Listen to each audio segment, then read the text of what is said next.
برادران ملت اسلامی، السلام علیکم ورحمۃ اللہ وبرکاتہ۔ الحمد للہ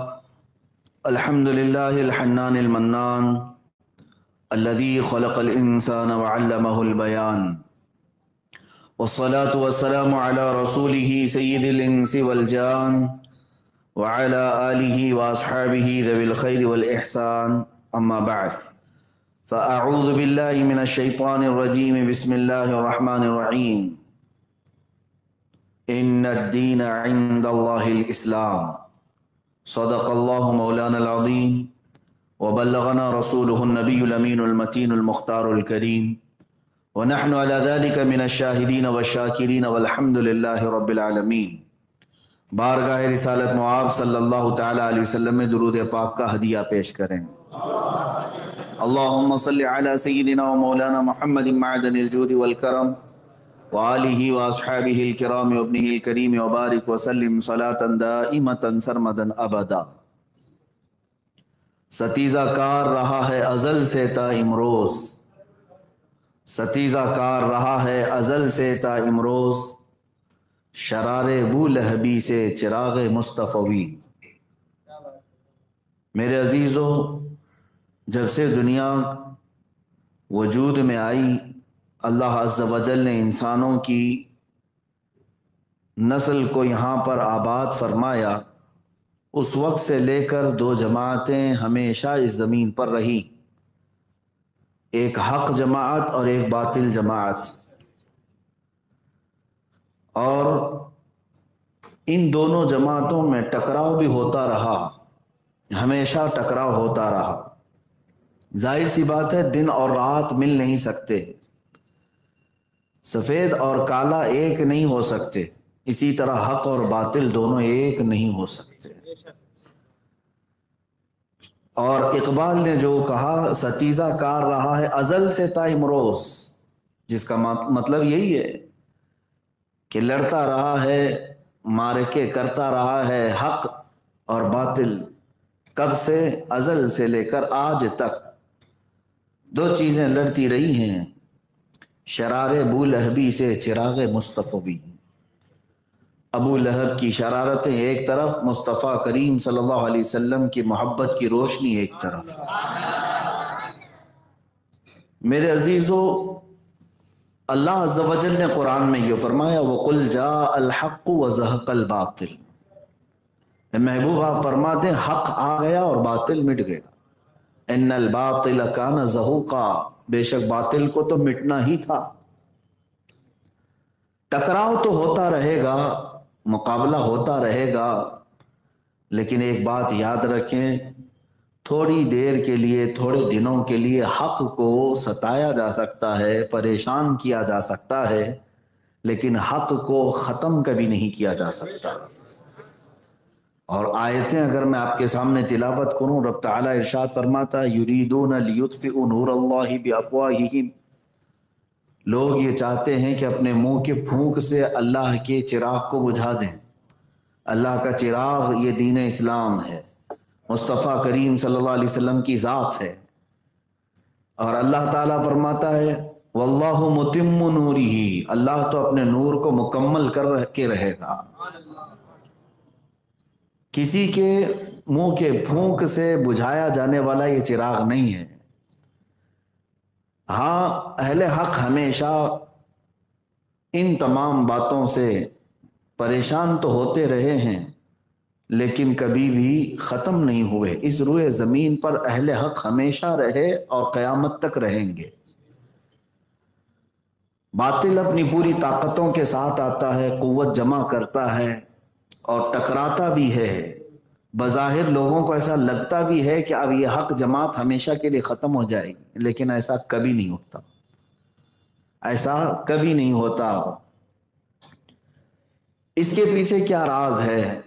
میرے عزیزو، سیدھی سی بات یہ ہے کہ یہ دین اسلام جو حق جماعت ہے، اس کی ڈور اللہ رب العزت نے اپنے ذمے میں لی ہے، اور باطل جماعتوں کو اللہ تعالیٰ نے شیطان کے حوالے کیا ہے۔ تو شیطان کا رحمان سے کیا مقابلہ ہو سکتا ہے؟ اور اگر شیطان اپنی پوری شرارتوں کے ساتھ، طاقتوں کے ساتھ آ بھی جائے تو تھوڑے دنوں کے لیے وہ لوگوں کو پریشان کر سکتا ہے، لیکن ہمیشہ ایسا نہیں ہوگا۔ اب میں تاریخ کے اعتبار سے آپ کو بتاؤں، حق و باطل کی جنگیں ہوتی رہیں، لڑتے رہے۔ اس میں آدم علیہ السلام کے بیٹوں کے درمیان جو شروعات ہوئی، وہاں پہ بھی دو جماعتیں تھی، ایک حق پر اور ایک باطل پر۔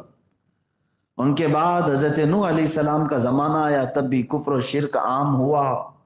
نوح علیہ السلام کے ساتھ ایمان والوں کی ایک مختصر سی جماعت تھی۔ مختصر سی جماعت کا مطلب بھی یہ ہے کہ 950 سال آپ نے تبلیغ فرمائی، 80 لوگ ایمان والے تھے، 80 لوگ ایمان والے تھے، باقی اکثریت پورے کفر و شرک میں، حتیٰ کہ نوح علیہ السلام کی بیوی کافرہ تھی، بیٹا کافر ہوا۔ لیکن کیا حضرت نوح علیہ السلام کی اس دعوت کو ختم کر دیا گیا؟ کئی مرتبہ ایسا ہوتا کہ ان کی بیوی خود انہیں گرفتار کر کے اوباشوں کے ہاتھ میں دے دیتی اور وہ حضرت نوح علیہ السلام کو زد و کوب کرتے۔ کئی مرتبہ آپ پر انہوں نے سخت ترین حملے کیے، زخمی کیا۔ ان سالوں میں بہت مرتبہ نوح علیہ السلام آزمائش سے گزرے، لیکن وہ وقت بھی آیا جب حق و باطل کا فیصلہ ہونا تھا۔ اللہ رب العزت کی بارگاہ میں نوح علیہ السلام نے دعا کی، فدعا ربہ انی مغلوب فانتصر۔ انہوں نے دعا کی اپنے رب سے کہ اللہ مجھ پر یہ غلبہ پا رہے ہیں، یہ بڑھتے جا رہے ہیں، تو مدد نازل فرما۔ ففتحنا ابواب السماء بماء منہمر۔ اللہ تعالیٰ فرماتا ہے پھر ہم نے آسمان کے سارے دروازے کھول دیے پانی کے لیے اور ایسا پانی برسایا۔ وَفَجَّرْنَا الْأَرْضَ عُيُونًا فَالْتَقَى الْمَاءُ عَلَى أَمْرٍ قَدْ قُدِرَ۔ اللہ فرماتا ہے آسمانوں کے دروازے بھی کھول دیے اور زمینوں کو بھی پھاڑ دیا، یہاں سے بھی سوتے نکلے، اتنا پانی آیا کہ دنیا میں کوئی پہاڑ بھی باقی نہیں رہا، سب غرق ہو چکے تھے۔ اب اللہ رب العزت کو جنہیں بچانا ہے انہی کو بچاتا ہے۔ وہی 80 لوگ ایمان والے جو حق جماعت میں تھے، وہ صحیح سلامت اس طوفان نوح سے نکل آئے۔ کئی دنوں کے بعد اس کشتی سے جب باہر آئے تو اس دنیا میں جو باقی تھے وہ صرف ایمان والے ہی باقی تھے۔ اس طرح کے حالات ہوتے رہے، حق اور باطل کا ٹکراؤ۔ آپ کو پھر تاریخ میں لے جاؤں تو سیدنا ابراہیم علیہ الصلوۃ والتسلیم کے ساتھ بھی حق اور باطل کا ہی تو ٹکراؤ تھا۔ اور باطل کتنی طاقت جمع کرتا ہے میں آپ کو بتاؤں، کتنی طاقت اور قوت۔ سیدنا ابراہیم علیہ السلام کو ختم کرنے کے لیے انہوں نے دنیا کی سب سے بڑی آگ جلائی، یہ سب کو پتہ ہے، اور اتنی بھیانک آگ لگائی کہ اس کے شعلے آسمان تک پہنچ رہے ہوں، اس کی گرمی کافی دور تک، یہاں تک کہ کوئی قریب نہیں جا سکتا تھا۔ اگر کوئی پرندہ بھی ہوا میں اڑتا اس آگ کے آس پاس تو جل جاتا تھا۔ اتنی بھیانک آگ لگائی صرف حضرت ابراہیم علیہ السلام کو اس میں جھونکنے کے لیے، پھر منجنیق بنا کر کے مشین جس کے ذریعے سے حضرت ابراہیم علیہ السلام کو انہوں نے ڈال دیا۔ یہی باطل سمجھتا ہے ہر زمانے میں کہ حق کو ہم نے سرے سے ختم کر دیا، اس کو آگ میں جھونک دیا، آگ میں ڈال دیا۔ ایسا نہیں ہے، حق اگر تنہا بھی ہو تو اللہ اس کے ساتھ ہے۔ ابراہیم علیہ السلام کو ادھر آگ میں ڈالا گیا، فوراً رب ذوالجلال نے جبرائیل امین کو بھیجا۔ حضرت جبرائیل علیہ السلام سب سے زیادہ تیز دنیا میں جو آئے ہیں، وہ 3 وقت پر، 3 وقت ایسے ہیں جس میں حضرت جبرائیل علیہ السلام سب سے تیزی سے دنیا میں اترے۔ ان میں سے ایک وقت جب حضرت یوسف علیہ السلام کو ان کے بھائیوں نے کنویں میں ڈالا تھا، اور دوسرا وقت حضرت اسماعیل علیہ السلام کی گردن پر جب حضرت ابراہیم نے چھری رکھ دی تھی، اور تیسرا وقت یہ ہے جب حضرت ابراہیم علیہ السلام کو باطل جماعت نے آگ میں جھونک دیا تھا، تو آگ میں آپ کے گرنے سے قبل حضرت جبرائیل آ گئے۔ اور اب دیکھیں جو حق جماعت پر ہو اس کا بچنا اور اس کا صحیح سلامت نکلنا کس بنیاد پر ہوتا ہے، اس کے اندر کون سی طاقت ہوتی ہے، اسی بات پر میں آج گفتگو کروں گا۔ مجھے حکم یہی ہوا، حق و باطل کے درمیان خط امتیاز کیا ہے، حق اور باطل کے درمیان فرق کرنے والی چیز کون سی ہے، مجھے حکم یہی دیا گیا آج کے لیے۔ میں یہی بات عرض کروں گا کہ اب جو حق پر ہوتا ہے اس کے اندر کون سی ایسی طاقت ہوتی ہے جو اسے ان تمام برے آفات و بلیات سے بچا لے جاتی ہے۔ وہ آگ میں گرے، پانی میں غرق ہو، تب بھی صحیح سلامت نکل جائے، کون سی طاقت ہے؟ وہ طاقت میں آپ کو بتاتا ہوں۔ جبرائیل امین آئے، پوچھا الک حاجت یا خلیل اللہ، اے اللہ کے خلیل کوئی حاجت ہے تو بتا دے، مجھے اللہ نے بھیجا ہے۔ حضرت ابراہیم علیہ السلام نے کیا کہا؟ ہاں حاجت تو ہے لیکن آپ سے نہیں، اللہ رب العزت سے۔ یہ جو توکل اور ایمان ہے اللہ کی ذات پر، یہی حق جماعت کو ہمیشہ غالب کرتا ہے۔ آپ سمجھ میں آئے؟ حق اور باطل کے درمیان جو خط امتیاز ہے، فرق پیدا کرنے والی چیز، وہ اللہ کی ذات پر توکل، اور ہم مومنین کے لیے اس کے بعد رسول پاک کی بے پناہ محبت۔ یہ دو چیزیں جس کے سینے میں آئی، یوں سمجھ لیں کہ وہ حق اور باطل کے درمیان فرق کر دے گا، اور ہمیشہ اللہ رب العزت اسے نصرت و فتح کی طرف لے جائے گا۔ ابراہیم علیہ السلام کو آگ میں جھونک کر کے انہوں نے یہ سوچا حق ختم ہو گیا؟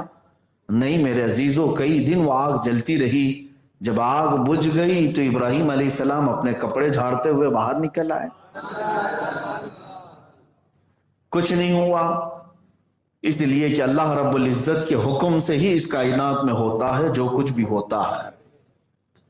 جو کچھ بھی ہو وہ اللہ رب العزت کے حکم سے ہوگا۔ ان کے بعد سیدنا موسیٰ علیہ السلام کے سامنے بھی ایک بہت بڑی طاقت تھی، فرعون جس نے یہ کہا تھا انا ربکم الاعلی، میں تمہارا سب سے بلند و بالا رب ہوں، خدائی کا دعویٰ کرنے والا فرعون موسیٰ علیہ السلام کے مقابل میں ہے۔ اس فرعون کی طاقت کا حال یہ تھا کہ وہ 1000 لوگوں سے تنہا لڑ سکتا تھا۔ اس کی عمر 100 سال کی ہوئی تب تک کوئی بیماری اس کو نہیں آئی۔ تو یہ تمام چیزیں اسے غرور پیدا کر چکی تھی کہ میں کبھی بیمار نہیں ہوتا، اور طاقت میں سب سے زیادہ، جسے چاہتا مارتا تھا، جسے چاہتا چھوڑتا تھا۔ تو اس غلبہ غرور میں اس نے خدائی کا دعویٰ بھی کیا۔ طاقت و قوت کا حال یہ تھا کہ لاکھوں فوج اس کو سجدہ کرتی تھی۔ پوری کی پوری جہاں جہاں دنیا میں لوگ بستے ہیں تقریباً اس کے فرمانبردار لوگ ہو چکے تھے۔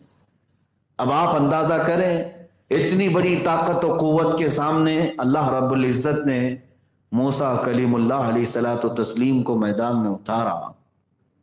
سیدنا موسیٰ علیہ الصلوۃ والتسلیم جب فرعون کے مقابل میں آئے تو حضرت موسیٰ علیہ السلام کے پاس کون سی بڑی جماعت تھی؟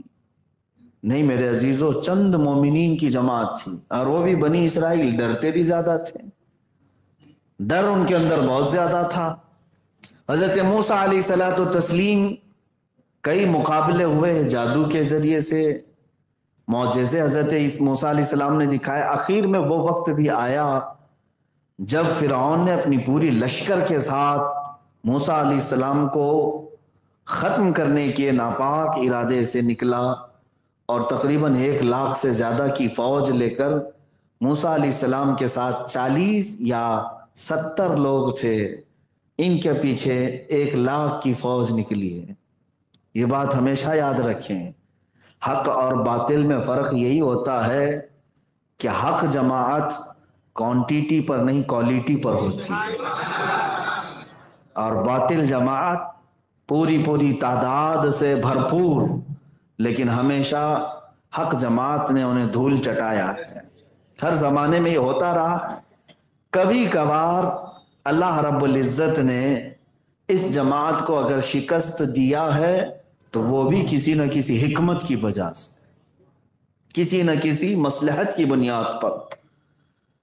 حضرت موسیٰ علیہ السلام کا پیچھا کیا، ایک جگہ ایسی آ گئی کہ سامنے سمندر ہے اور پیچھے فرعون کا لشکر ہے، 1 لاکھ کی فوج اس کے ساتھ، اور ادھر بڑا سمندر، بیچ میں تنہا ہے موسیٰ علیہ السلام۔ اب اس حق جماعت کو کون بچاتا ہے؟ کون اس حق اور باطل کے درمیان فیصلہ فرماتا ہے؟ تب بھی موسیٰ کلیم اللہ علیہ الصلوۃ والتسلیم جس خاص صفت سے نوازے گئے تھے وہ تو صفت ہے اللہ کی ذات پر توکل۔ 40 اور 70 کے قریب مومنین کو لے کر نہ گھبرانا کس سے؟ نہ فرعون کی بڑے لشکر سے، نہ سمندر کی موجوں سے، بیچ میں تنہا کھڑے ہو کر تب بھی موسیٰ علیہ السلام یہ کہتے ہیں اے ایمان والو نہ گھبراؤ، اللہ کی مدد آنی ہے، اللہ رب العزت کی مدد آئے گی۔ اور پھر رب تبارک و تعالیٰ کی مدد آئی۔ موسیٰ علیہ السلام کو حکم ہوا آپ اپنا عصا سمندر پر ماریں۔ آپ نے سمندر پر عصا مارا تو 12 راستے نکل آئے۔ آپ ان راستوں پر چلتے ہوئے دوسرے جانب نکل گئے۔ فرعون اور اس کے لشکریوں نے دیکھا کہ ہم بھی اسی طرح سے نکل جائیں گے، یہ سوکھے راستے ہیں۔ فرعون نے اپنے لشکریوں کو ان راستوں پر ڈالا تو اللہ تعالیٰ فرماتا ہے فَغَشِيَهُم مِّنَ الْيَمِّ مَا غَشِيَهُم، تو اللہ نے حکم فرمایا سمندر کو جیسا تھا ویسے ہی ہو جا اپنی موجوں کے ساتھ، تو سمندر نے انہیں ایسا ڈھانک لیا کہ کوئی انہیں دیکھ نہ سکا۔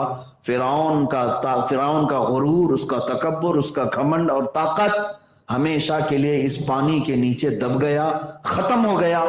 اب ہر زمانے میں پوری طاقت و قوت کے ساتھ باطل حق کے ساتھ لڑتا ہے، اور اللہ رب العزت کئی آزمائشوں کے بعد پھر حق کی فتح کے لیے کسی نہ کسی ذریعے سے اپنی مدد نازل فرماتا ہے۔ میرے عزیزو، میں چند مثالوں کے بعد اب عرض کروں گا ہمارے زمانے میں حق اور باطل کا ٹکراؤ کیسے ہے اور خط امتیاز کیا چیز ہو سکتی ہے۔ تاریخ کے جھروکوں سے میں آپ کے سامنے بات رکھ رہا ہوں۔ موسیٰ علیہ السلام کے زمانے کے بعد پھر یہ لڑائیاں حق اور باطل کی چلتی رہی ہیں۔ وہ زمانہ بھی آیا جب مکہ مکرمہ میں حضرت عبد المطلب خانہ کعبہ کے متولی تھے، خانہ کعبہ کے وہ ذمہ دار تھے۔ اس زمانے کی بات جب رسول پاک صلی اللہ تعالیٰ علیہ وسلم کا ورود مسعود ابھی مکہ مکرمہ میں نہیں ہوا تھا، آپ کی ولادت پاک ابھی نہیں ہوئی تھی۔ اس زمانے میں ہوا یہ تھا کہ ایک یمن کا بادشاہ ابرہا، جس کو یہ حسد ہو گیا اللہ کے گھر سے، خانہ کعبہ کے پاس لوگ دور دراز سے آتے ہیں، طواف کرتے ہیں۔ یہ ہر زمانے میں ہوتا رہا ہے، ایسا نہیں کہ اسی زمانے میں۔ آدم علیہ السلام سے خانہ کعبہ کا طواف چل رہا ہے ہر زمانے میں، سارے انبیاء کرام بھی وہاں پہنچتے رہے۔ تو ابرہا نے یہ کہا کیوں نہ میں یمن میں اس سے بہتر کعبہ بنا لوں۔ وہ جا کر کے یمن میں بہت خوبصورت اچھی عمارت بنایا اور اس کو کعبے کا نام دیا، اور اس نے لوگوں کو بلایا کہ اب مکہ والے کعبہ میں جانے کی بجائے یمن والے کعبے میں آؤ۔ حسد کی بنیاد پر اس نے ایک دوسرا کعبہ بنا ڈالا۔ میرے عزیزو، آج یہی حق و باطل کے درمیان خط امتیاز ہے۔ میں چیلنج کرتا ہوں، خانہ کعبہ کی جو عمارت ہے نا، وہ جتنی عمارت ہے آج آپ جا کر کے دیکھیں، مشکل سے یہاں پر 40 بائی 60 کا ایک جگہ ہو اور اس پر کوئی بلڈنگ بنا ہے۔ میرے اندازے کے مطابق ہمارے ہاں بلڈنگ بنانے میں جتنا خرچہ آتا ہے اس سے بھی کم خرچہ آئے گا ایک 4 کونے والی عمارت بنانے میں۔ بس خانہ کعبہ میں کیا بنانا ہے؟ کوئی روم نہیں بنانا ہے، کوئی بالکنی نہیں بنانا ہے، چوکور ایک عمارت بنانی ہے۔ تو پھر ان سب سے ہم کہتے ہیں تم بھی ٹرائی کر کے دیکھ، کیوں نہیں لیتے؟ ویسی ہی 4 کونے والی ایک عمارت بنا دیتے۔ چند لاکھ روپے ہی کا تو خرچہ ہے، لیکن کوئی بنا نہیں سکا۔ میرے عزیزو، حق و باطل کے درمیان خط امتیاز یہی ہے، بلڈنگیں ویسی لاکھوں بنائی جا سکتی ہیں، لیکن لوگوں کے دلوں کو کون اس طرف کھینچ سکتا ہے؟ کشش کہاں سے لا سکیں گے ہم؟ جو خانہ کعبہ کے اندر ہے وہ ہر ایک عمارت کے اندر نہیں آ سکتی۔ ابرہا نے بنا تو لیا یمن میں، اور لوگوں کو دعوت بھی دی پیسے دے کر کے، کھانے پر بہت سارے لوگ گئے۔ مکہ کا ایک شخص بھی وہاں گیا۔ ظاہر سی بات ہے قریش اور مکہ والے خانہ کعبہ سے بے انتہا محبت کرتے رہے ہر زمانے میں، اس کے لیے انہوں نے جانیں بھی نچھاور کر دی۔ اس شخص کو اتنی تکلیف ہوئی یہ سن کر کے کہ مکہ کے علاوہ دوسری جگہ کعبہ کیسے ہو سکتا ہے۔ ابرہا کے اس کعبے کو دیکھنے کے لیے وہ گیا چاروں طرف سے دیکھ کر کے اس کے بنائے ہوئے کعبے کے سامنے کھڑے ہو کر پیشاب کیا اور کہا ابرہا تیرے بنائی ہوئی اس عمارت کی یہی حیثیت ہے کہ مکہ والا آ کر کے یہاں تیرے سامنے پیشاب کر کے جاتا ہے۔ اس نے اس کی توہین کی، اس کی توہین ایسی، بادشاہ نے اسے ختم بھی کیا، اور عمارت کی جب کہ کوئی پیشاب کر کے جائے تو پھر بچا کیا اس کا۔ بادشاہ اتنے غصے میں آیا کہ مکہ والا ایک شخص آ کر کے میرے بنائی ہوئی عمارت کے سامنے پیشاب کر کے چلا گیا، جس کو میں دنیا کی سب سے مقدس عمارت بنا رہا تھا۔ تو اس غصے کے مارے وہ ایک ہاتھیوں کا لشکر لے کر اس خانہ کعبہ کو ڈھانے کے لیے آیا کہ اب اس کعبہ کو میں نہیں چھوڑوں گا جو مکہ والوں کے بیچ میں ہے۔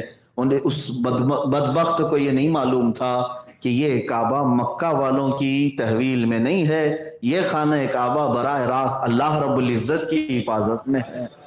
وہ آیا تو صحیح، بہت بڑے ہاتھیوں کا لشکر لے کر کے آیا، مینا کی سرزمین کے پاس اس نے پڑاؤ ڈالا، وہاں سے پلاننگ کرتے ہوئے پہلے پورے مکہ کے جو بڑے بڑے لوگ تھے ان کا مال لوٹ لیا، ظلم کے ذریعے سے پہلے مال لوٹا۔ ہر زمانے میں باطل قوتیں یہی کرتی ہیں، پہلے ان کو اکنومیکل پوری طور پر کنگال کر دیا جائے، ان کے پاس کوئی چیز نہ رہے لڑنے کی، انہیں بنیادی چیزوں سے معذور کر دیا جائے۔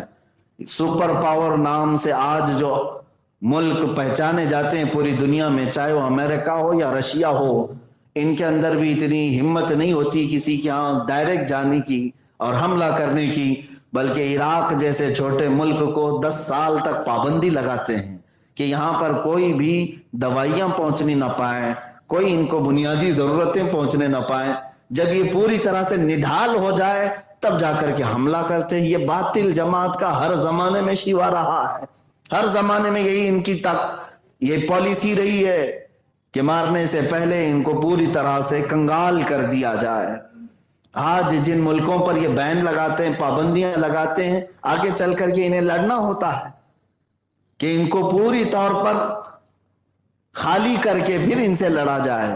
ابرہا نے یہی کیا، مکہ والے جتنے مالدار تھے سب کا مال لوٹا، بڑے بڑے لوگوں کو قید کر لیا، جو بولنے والے لوگ ہیں، جو ابھارنے والے لوگ ہیں، انہیں قید کر دیا کہ مکہ میں کوئی بھی کھڑا نہ ہو سکے اس کے مقابل میں۔ اس وقت حضرت عبد المطلب کے بھی 100 اونٹ اس نے قبضے میں لے لیے تھے۔ سارے لوگ پریشان تھے مکہ والے، اور ابرہا کسی سے بات تک نہیں کرتا تھا۔ حضرت عبد المطلب پورے مکہ کے سرداروں میں تھے، خانہ کعبہ کے متولی تھے۔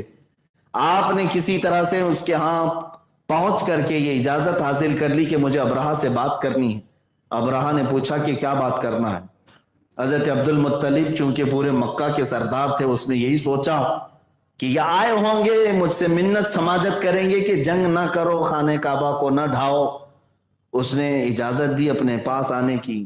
حضرت عبد المطلب نہایت ہی اپنے عزت و وقار کے ساتھ حاضر ہوئے اور کہا، میں آپ کے پاس آیا ہوں، میرے 100 اونٹ جو تو نے قبضہ کیے ہیں وہ مجھے واپس کر دے۔ ابرہا نے کہا کہ تجھ جیسے آدمی کو کون سردار بنایا ہے؟ مکہ کے اور خانہ کعبہ کا سردار تجھے بنایا؟ میں کس لیے آیا ہوں تجھے پتا ہے؟ کہا ہاں مجھے پتا ہے، تو خانہ کعبہ کو ڈھانے کے لیے آیا، حملہ کرنے کے لیے آیا، مکہ کو تباہ و برباد کرنے کے لیے آیا ہے۔ تو پھر ابرہا نے کہا، سردار تو ہے، تو پہلے یہ ریکویسٹ کرتا کہ مکہ پر حملہ نہ کریں، تو اپنے اونٹوں کی بات کرنے آیا۔ حضرت عبد المطلب نے فرمایا کہ ابرہا، اونٹوں کا مالک میں ہوں، وہ میری ملکیت میں ہے، خانہ کعبہ کا مالک جو ہے وہ تجھے دیکھ لے گا۔ حق و باطل کے درمیان یہی خط امتیاز ہے، اللہ کی ذات پر توکل اور یقین آخر وقت تک۔ ابرہا نے انہیں ان کے اونٹ واپس کیے اور واپس چلے گئے۔ اب جو حالات ہیں، جو روایات بتاتی ہیں، دوسرے دن اس نے اپنے ہاتھیوں کو دوڑایا، ہاتھی کسی صورت مکہ کی طرف جانے کو تیار نہیں، یہاں تک کہ زنجیروں میں باندھ کر کے ہاتھیوں کو کھینچا گیا، ان کو بھالے اور نیزے مارے گئے، ہاتھی ایک بھی ہاتھی خانہ کعبہ کی طرف جانے کو تیار نہیں، اور کسی بھی طرح سے حملہ کرنے کو کوئی ہاتھی کھڑا نہیں ہو رہا ہے۔ اور کسی نہ کسی طرح سے ہاتھیوں کو تیار کیا گیا، اور پھر جب خانہ کعبہ کی طرف بڑھایا گیا تب پھر اللہ رب العزت کی طرف سے وہ فیصلہ آیا جو حق و باطل کے درمیان فرق کر دیتا ہے۔ اللہ فرماتا ہے وَأَرْسَلَ عَلَيْهِمْ طَيْرًا أَبَابِيلَ، ہم نے ان پر ابابیل چڑیوں کو بھیجا، ترمیہم بحجارۃ من سجیل، وہ ان کو مارتی تھیں کس طرح سے؟ ہلکے نوکیلے پتھروں سے ایسا مارتی تھیں، 3 کنکریاں ہر ابابیل نے ان پر گرائی، اور ایک کنکری جب کسی ہاتھی پر گرتی تو اس ہاتھی کا پیٹ پھٹ جاتا اور آگ لگ جاتی تھی۔ ان کنکریوں میں کیا طاقت تھی، کون سی قوت تھی؟ اور اس ابرہا کی پوری فوج پر جہاں جہاں کنکریاں گری وہ اس طرح سے ہلاک ہوئے کہ قرآن کہتا ہے فَجَعَلَهُمْ كَعَصْفٍ مَأْكُولٍ، ان ابابیلوں نے انہیں کیا کر دیا؟ ایسے کر دیا جیسے کوئی مرغی کو کھا کر کے چھوڑا ہوا ہے، یعنی پورے پر چھیل دیے ہوں، گوشت کھا چکے ہوں۔ اس پوری فوج کا یہ حال تھا کہ ان کی ہاتھیوں کی ہڈیاں دکھنے لگ گئی اور ان کی کھوپڑیاں بکھر گئی۔ اللہ رب العزت نے چند ساعتوں میں اس پوری باطل جماعت کو تہس نہس فرمایا۔ یہ پورا سورہ الم تر کیف فعل ربک باصحاب الفیل، سورہ فیل پڑھیں آپ کو سمجھ میں آئے گا۔ وہ نکلا تھا حرم کعبہ کو ختم کرنے کے لیے، اور بظاہر اللہ رب العزت نے انسانوں کی جماعت سے ان کا مقابلہ نہیں کروایا، بلکہ ہلکی چھوٹی چڑیوں کو بھیج کر باطل کو ان کی اوقات یاد دلائی۔ میرے عزیزو، یہی چیز اللہ رب العزت کے قوانین میں اور اس کے دستور میں ہمیں نظر آتی ہے کہ جب جب حق اور باطل کا ٹکراؤ ہوتا رہا ہے، بسا اوقات اللہ بہت چھوٹی سی طاقتوں سے باطل کو ہمیشہ کے لیے ختم فرماتا ہے۔ وہ رب ذوالجلال ہے جو نمرود کو مچھر سے ہلاک فرماتا ہے، وہ رب ذوالجلال ہے جو فرعون کو پانی سے ہلاک کرتا ہے، وہ رب ذوالجلال ہے جو ابرہا کو ہلکی ہلکی کنکریوں سے ابابیل سے ہلاک کرتا ہے، وہی رب ذوالجلال ہے جو ابو جہل کے غرور کو چھوٹے بچے معاذ اور معوذ سے ختم فرماتا ہے۔ حق اور باطل کے ٹکراؤ میں یہ اللہ رب العزت کا قانون بھی ہے کہ وہ باطل کو ان کی طاقت اور ان کی قوت کے اعتبار سے اتنی بڑے چیز سے مقابلہ نہیں کر پاتا۔ اللہ تعالی بہت ہلکی چیزوں سے ان کا خاتمہ فرماتا ہے۔ اب آئیے عزیزو، یہ بات تھی حق و باطل کے ٹکراؤ کی، حق اور باطل جماعت کے ٹکراؤ کی، ہمیشہ ہر زمانے میں رہا۔ اب جو بات مجھے عرض کرنی ہے وہ یہ ہے کہ یہ دو چیزیں تو دیکھنے میں آئی ہیں ہمیشہ، لیکن اے مسلمانوں، سب سے پہلی چیز یہ ہے کہ آپ میں سے ہر ایک فرد کو، ہر ایک بچے کو اور ہر جوان کو یہ یقین ہونا چاہیے کہ میں حق جماعت پر ہوں۔ آپ سب کو حق ہے، یقین ہے، ہر ایک کو اس بات کا یقین ہونا چاہیے کہ میں حق جماعت پر ہوں۔ اب یہ یقین کیسے آئے گا؟ یہ یقین کیسے آئے گا؟ یہ دو چیزوں سے آتا ہے، ایک اللہ کی ذات پر کمال کا یقین ہو اور اپنے نبی پاک سے کمال کی محبت ہو۔ یہ دو چیزوں سے تمہارے اندر وہ جذبہ بھی آتا ہے اور اپنے حق ہونے کا یقین بھی پیدا ہوتا ہے۔ دنیا تمہیں ڈگمگاتی ہے، شیطان کا حربہ کیا ہے جانتے ہیں؟ شیطان سب سے پہلے شک ڈالتا ہے دماغ میں کہ پتہ نہیں وہ صحیح ہے کہ یہ صحیح ہے۔ ان بحثوں میں ہر زمانے میں لوگ پڑے رہتے ہیں، آج بھی ہے۔ انٹرنیٹ پر جو سب سے زیادہ مناظرے چلتے رہتے ہیں، فیس بک والے مناظر، واٹس ایپ والے جو مناظر ہیں، بڑے بڑے مناظر اعظم بیٹھے ہوئے ہیں، ان کے جو کٹے پر بیٹھ کر کے مناظرے ہوتے رہتے ہیں، رات میں نکڑ پہ بیٹھ کر کے، ان سب میں یہی بحثیں ہوتی ہیں، کون حق پر ہے کون باطل پر ہے، اور یہ شیطان کے اعلیٰ کار بن جاتے ہیں، شیطان کا ذریعہ بن جاتے ہیں۔ میں اہل حق کی بات نہیں کر رہا ہوں جو مناظرہ کرتے ہیں، الحمدللہ اللہ نے ان کو غیر سے قوت بھی عطا فرمائی، وہ مناظرہ کرتے ہیں تو حق کا اظہار کرنے کے لیے۔ باقی میں ان لوگوں کو کہہ رہا ہوں جو کسان ہیں اور سرجری کرنے کی بات کرتے ہیں، میں ان لوگوں سے کہہ رہا ہوں میاں بیمار ہے کوئی آدمی، پیٹ میں درد ہو رہا ہے، آپریشن کروانے کے لیے ڈاکٹر کے پاس جائے گا کہ کسان کے پاس جائے گا؟ اور یہاں اکثر ایسا ہی ہے کہ کسان پھاوڑا اور کدالی لے کر آپریشن کو تیار بیٹھے ہوئے ہیں، ہر کوئی کہہ رہا ہے کہ ہم بھی جو ہے حکم لگا سکتے ہیں۔ میرے عزیزو، یہ جن کا حق ہے ان کو دے دیا جائے۔ میں جو بات عرض کر رہا ہوں وہ یہ ہے کہ شک پیدا کرتا ہے شیطان، دماغ میں وسوسے ڈالتا ہے، پتہ نہیں وہ بھی کہہ رہے ہیں ایسا ہے، یہ بھی کہہ رہے ہیں ایسا ہے۔ جب تک تمہارے دل میں یہ یقین نہیں آئے گا کہ میں الحمدللہ حق پر ہوں، اسلام ہی حق ہے۔ قرآن کہتا ہے ان الدین عند اللہ الاسلام، بے شک اللہ کے نزدیک دین اسلام ہی ہے، بے شک اللہ کے نزدیک دین اسلام ہی ہے۔ اب آئیے، آپ کو یقین جو بڑھنا چاہیے وہ دو چیزوں سے آتا ہے، اللہ کی ذات پر توکل اور رسول پاک کی ذات سے بے پناہ محبت۔ یہ دو چیزیں لے لو، ہم سے اگر کوئی چیز نصیحت میں حاصل کر سکتے ہو تو یہ دو چیزیں لے لو۔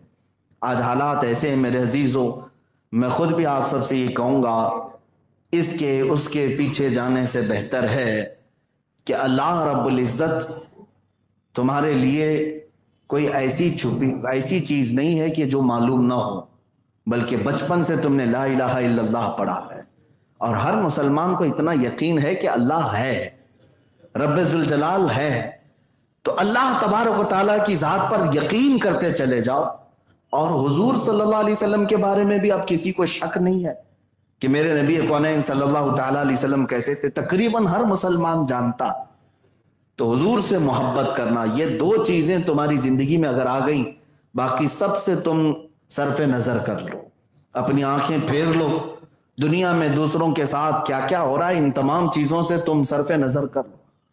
دو چیزوں کی تمہارے لیے آج بھی ضرورت ہے جو تمہیں یقین کے درجے کو پہنچاتی ہیں، اور یہی حق جماعت کا امتیاز ہے، حق جماعت کا وصف خاص ہے، اللہ کی ذات پر توکل اور رسول پاک سے بے پناہ محبت۔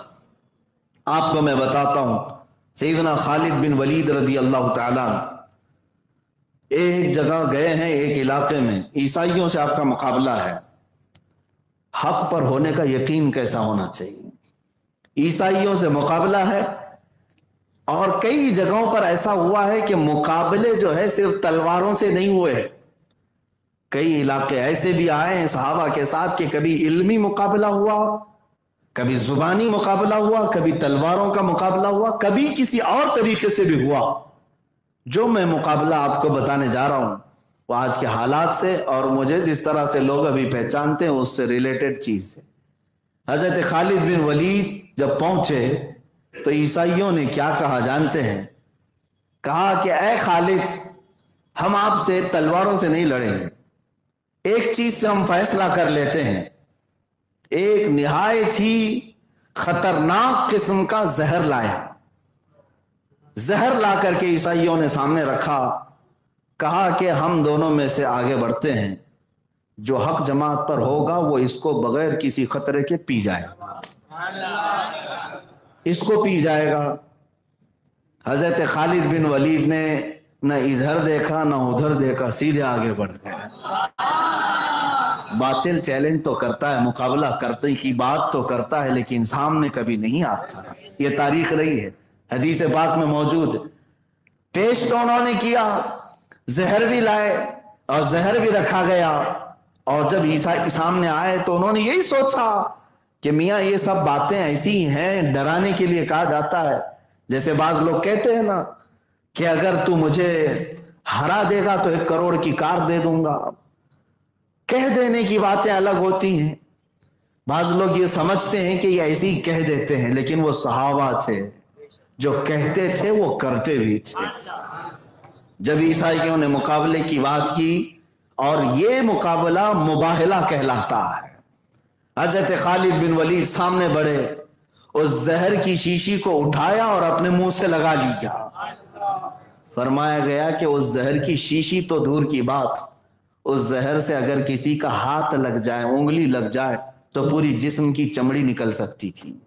اتنا خطرناک قسم کا زہر کہ اگر ایک بوند چلا جائے تو اس کی انتڑیاں پھٹ جائیں، وہ پوری شیشی حضرت خالد بن ولید نے اٹھا کر پی، اور اس کے بعد ان عیسائیوں سے کہا اب تمہاری باری ہے، تم میں سے کوئی آ سکتا ہے؟ وہ سارے کرسیاں چھوڑ کر بھاگ نکلے، یہی ہے حق اور باطل کا معرکہ۔ خط امتیاز جو ہے حضرت خالد بن ولید سے لوگوں نے یہ کہا کہ آپ کو ڈر نہیں لگا، آپ کو خوف نہیں ہوا، اتنا خطرناک قسم کا زہر آپ نے پی لیا، اب جو حق جماعت پر ہوتا ہے اس کا توکل دیکھیں۔ حضرت خالد بن ولید نے فرمایا ڈر کس بات سے لگے گا؟ زہر سے نہیں، مجھے میرے مصطفیٰ کی بات پر یقین ہے۔ میرے آقا صلی اللہ تعالیٰ علیہ وسلم نے فرمایا جس نے یہ پڑھا بسم اللہ الذی لا یضر مع اسمہ شیء فی الارض ولا فی السماء وهو السمیع العلیم، اس پر نہ زہر اثر کرے گا نہ سحر اثر کرے گا۔ میں نے یہ پڑھ لیا اور پی لیا، باقی میری کوئی طاقت و قوت نہیں تھی۔ اللہ اکبر! یہ اہل حق کی علامت ہے کہ وہ اپنے نبی سے بے پناہ محبت کرتے ہیں تو ان کی ہر بات پر یقین بھی رکھتے ہیں۔ عزیزان گرامی اوقات، یہ باطل اور حق کے معرکے اور مقابلے بہت تاریخ میں ہیں، لیکن الحمدللہ جو زمین پر قائم رہنے والی جماعت ہے وہ اہل حق کی ہی ہے، اہل حق کی ہے۔ حق بسا اوقات ایسا بھی ہوا کہ مقابلوں میں ہمارے سر بھی گئے، ہمارے جسم بھی گئے، لیکن اہل حق نے اس کو کبھی بھی عیب نہیں سمجھا، عیب نہیں سمجھا۔ ہماری جان جاتی ہے تو جائے، اس لیے کہ ہمارا نعرہ یہ ہے جان دے دی دی ہوئی اسی کی تھی، جان دے دی دی ہوئی اسی کی تھی۔ حق تو یہ ہے کہ حق ادا نہ ہوا۔ یہ بزرگوں نے فرمایا اللہ رب العزت اور اس کے حبیب پاک کے لیے بات آ جائے تو پھر ایک جان کیا ہے، اگر ہوں کروڑوں تیرے نام پر سب کو وارا کروں۔ میرے عزیزو، سیدنا خالد بن ولید رضی اللہ تعالیٰ عنہ کی بات نہیں، اہل حق کا جو یقین ہے نا، جو توکل ہے، وہ بہت اعلیٰ درجے کا ہے، اعلیٰ درجے کا۔ آج میں وہی چیز آپ کے سینے میں ڈال کر جانا چاہتا ہوں۔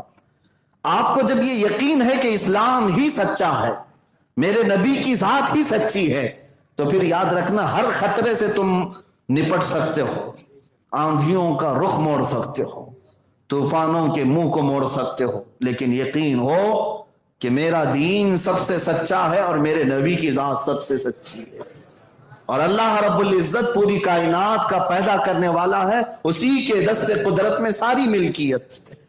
وہ اگر چاہے تو آگ کو جلانے کا حکم دے، وہ اگر چاہے تو سمندر کو غرق کرنے کا حکم دے، اور اگر وہ حکم نہ کرے تو نہ چھری چلتی ہے، نہ آگ جلاتی ہے، نہ سمندر ڈبوتا ہے، اگر اللہ کا حکم نہیں آیا۔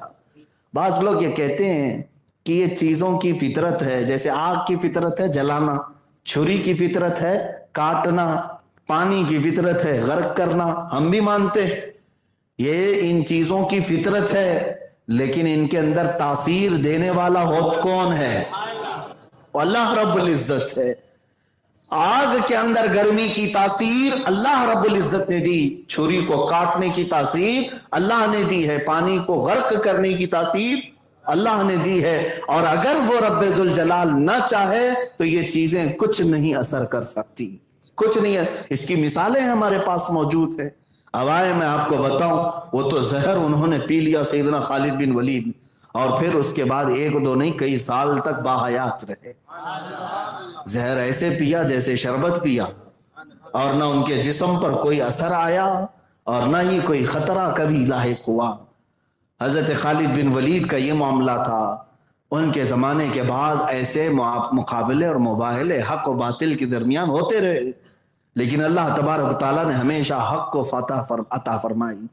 وہ واقعہ بھی آپ کے سامنے رکھتا ہوں کہ ہم دور کیوں جائیں، ہندوستان کی سرزمین پر سلطان الہند معین الدین غریب نواز رضی اللہ تعالیٰ جب اجمیر کی سرزمین پر آپ کا بول بالا تھا، اور کفار و مشرکین نے اس وقت بھی آپ کے لیے بڑی مصیبتیں کھڑی کر رکھی تھیں، کیا کیا چیزوں سے نہیں پریشان کیا، پانی بند کر کے پریشان کیا، آپ کے اوپر آگ پھینک کر کے، کبھی پتھر برسا کر کے، کبھی جادو کے ذریعے سے بہت سارے حملے کر کے انہیں دیکھا کہ حق جماعت کو پنپنے نہ دیا جائے، لیکن وہ کچھ نہیں کر سکے، یہاں تک کہ 800 سال کے بعد بھی اس غریب نواز کو اجمیر سے نہیں باہر کر سکے۔ الحمدللہ سرکار غریب نواز رضی اللہ تعالیٰ عنہ کو اللہ تعالیٰ نے حق کا سفیر بنا کر کے بھیجا، اور میرے مصطفیٰ کریم صلی اللہ علیہ وسلم کی محبتوں کا امین بنا کر بھیجا، آپ کے ساتھ بھی ایک معاملہ ایسا پیش آیا کہ آپ گزر رہے تھے اور آگ کے پجاری آگ جلا کر کے ہون کر رہے تھے. ہاں بعض لوگوں کے نزدیک یہ اگنی پوجا بھی تو ہے اور وہ آگ کو اپنا دیوتا بھی سمجھتے ہیں, ماں بھی سمجھتے ہیں, اور کیا کیا سمجھتے ہیں واللہ اعلم. آگ کو بھی اپنا دیوتا سمجھتے ہیں کہ ٹھیک ہے آگ بھی ہمارا خدا ہے. خدا اپنے بندے سے محبت نہ کرے تو پھر کون کرے؟ ہمارا تو عقیدہ یہی ہے کہ ہمارا خدا ہمیں پالتا ہے, عقیدہ یہی ہے. وہ رب ہی ہے جو ہماری ساری ضرورتیں پوری کرتا ہے. اور جن لوگوں نے آگ کو خدا کہا, ہمارا سوال یہی ہے کہ یہ خدا تم سے محبت کیوں نہیں کرتا؟ تو حضرت غریب نواز کا بھی سیدھا سا سوال تھا, لاجک یہی کہتی ہے. آگ کی پوجا کرتے ہوئے بیٹھے ہیں, کافی دیر سے ہون چل رہا ہے, تو اس پنڈت کے سامنے حضرت غریب نواز نے یہ کہا کہ یہ خدا ہے تمہارا, کتنے سال برسوں سے یہ جل رہا ہے, اس کو بجھنے نہیں دیا, ہم نے بجھنے نہیں دیا, رات بھی دن بھی یہ جاری ہی رہتی آگ. تو آپ نے کہا ذرا اس میں ہاتھ تو ڈال کے دکھاؤ, اس میں ہاتھ ڈال کے دکھاؤ. اس پجاری نے کہا ایسا کیسے ہو سکتا ہے, یہ جلائے گی. کہا پھر وہ تم کو ہی جلاتی ہے تو خدا کیسے؟ وہ تم تو عبادت کر رہے ہو, اس کی پوجا کر رہے ہو, کم سے کم تم کو تو بخش دینا چاہیے, چھوڑ دینا چاہیے. اس نے کہا میاں یہ سب باتیں مت کرو, اس کی تاثیر یہی ہے کہ یہ جلائے. آگ کی فطرت ہے وہ جلاتی ہے, ہم تو اس کی پوجا کرتے ہیں, ہم تو اس کی عبادت کرتے ہیں. حضرت غریب نواز رضی اللہ تعالیٰ عنہ نے فرمایا پھر یہ کیسا خدا ہے جو تم پر بھی رحم نہیں کرتا؟ میرا خدا تو مجھ پر رحم فرماتا ہے, میرا رب مجھ پر رحم فرماتا ہے. میں بھوکا ہوں تو کھلاتا ہے, میں کمزور ہوں تو طاقت دیتا ہے. ہمارا یقین یہی ہے, اللہ رب العزت ہے. میں بیمار ہوں تو صحت وہ دیتا ہے, میں اگر اندھا ہوں تو مجھے اجالے وہ دیتا ہے. ہمارا یقین یہ ہے. اور تم تو ہاتھ ڈالنے سے بھی گھبرا رہے ہو, ہاتھ ڈالنے سے بھی گھبرا رہے ہو. قسم رب ذوالجلال کی, اگر کسی نے ہم سے کہا اگر تو اپنے رب کی بارگاہ میں سجدہ کرنے کو حق سمجھتا ہے تو کیا تیری گردن پر میں چھری رکھ دوں؟ اگر کسی نے مجھ سے بھی یہ کہا انشاءاللہ العزیز ہم یہ کہیں ایک چھری کیا 1000 چھری رکھو سجدے میں, ہمیں منظور ہے, اس لیے کہ ہم نے اپنی جان بھی اللہ ہی کے لیے رکھی ہے اور دی ہوئی اسی کی ہے. تو آگ اگر خدا ہے تو اسی میں اگر ہاتھ ڈال کر کے جل جانے میں کیا فرق پڑتا؟ لیکن ڈر بھی تھا, خوف بھی تھا انہیں. اور اس کے بعد کہا یہ درویش آیا ہے, فقیر آیا ہے, منطقی باتیں اور فلسفی باتوں سے ہمارے پجاریوں کو بہکا رہا ہے. اس پنڈت نے کہا اچھا تم جو اس طرح سے فلسفی باتیں منطقی باتیں کر کے ہمارے لوگوں کو گمراہ کر رہے ہو تو کیا تمہارا یقین نہیں ہے کہ آگ جلائے گی؟ آگ نہیں جلائے گی. حضرت غریب نواز نے کہا اگر میرا مولا نہ چاہے تو نہیں جلائے گی, میرا رب نہیں چاہے تو نہیں جلائے گی, تیرا تو ڈائریکٹ خدا یہی ہے. تو اس نے کہا کہ تم ہاتھ ڈال کر کے دکھاؤ. اس پجاری نے کہا تم ہاتھ ڈال کر کے دکھاؤ. حضرت غریب نواز رضی اللہ تعالیٰ عنہ نے ہاتھ کیا, وہ پنڈت جو اگنی ہون کر رہا تھا اس کی گود میں ایک 1.5 سال یا 2 سال کا بچہ تھا, اس بچے کو اٹھا لیا اور ہاتھ نہیں بلکہ خود چل کے اس میں چلے گئے, چل کے چلے گئے, اندر چلے گئے, اور بچہ بھی گیا پنڈت کا, غریب نواز بھی چلے گئے. اب یہاں پر شور مچ گیا. یہ آگ کافی بڑی ہوتی تھی اور ایک ہال میں جلائی جاتی تھی جس کی پوجا ہوتی تھی. تو وہ چیختے چلاتے لوگوں کو جمع کیا کہ یہ جو مسلمان آیا ہے گیا تو گیا, میرے بچے کو بھی لے گیا. اور آگ میں پتہ نہیں کیا ہوا, نظر بھی نہیں آ رہا ہے اندر. لوگ ادھر ادھر سے سب جمع ہوئے, کئی پنڈت آئے, کئی لوگ آئے. اب خدا کو یا تو بجھانا پڑے گا یا تو پھر کوئی دوسرا اس میں داخل ہو کے اسے نکالنا پڑے گا, دوسرا تو آئے گا نہیں. کافی دیر کے بعد جب لوگ جمع ہوئے, 1-2 گھنٹے نہیں گھنٹے گزر گئے, حضرت سرکار غریب نواز اپنے دامن کو جھاڑتے ہوئے اس آگ سے باہر تشریف لائے اور اس کے بچے کو اس کی گود میں دیا. اس نے دیکھا اس کی پیشانی بھی ٹھنڈی ہے, بچے کا جسم بھی ٹھنڈا ہے, آگ کی گرمی تک نہیں لگی, جلنا تو دور کی بات آگ کی گرمی نہیں لگی. اس پجاری نے بچے کو اپنے سینے سے لگایا. میرے عزیزوں اس وقت موجود جو لوگ تھے انہوں نے کہا اب ہمیں یقین ہوا کہ وہ خدا سچا ہے جس کا غریب نواز عبادت کرتا ہے. جس کو معین الدین عبادت کرتا ہے۔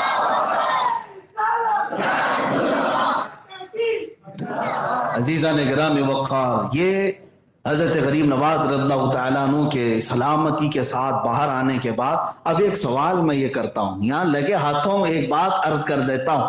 حق و باطل کے درمیان معرکہ ہوا، مقابلہ ہوا، اور جب امتحان کی بات آئی تو اللہ نے فتح ہمیشہ اہل حق کو عطا فرمائی، اہل حق کو عطا فرمائی۔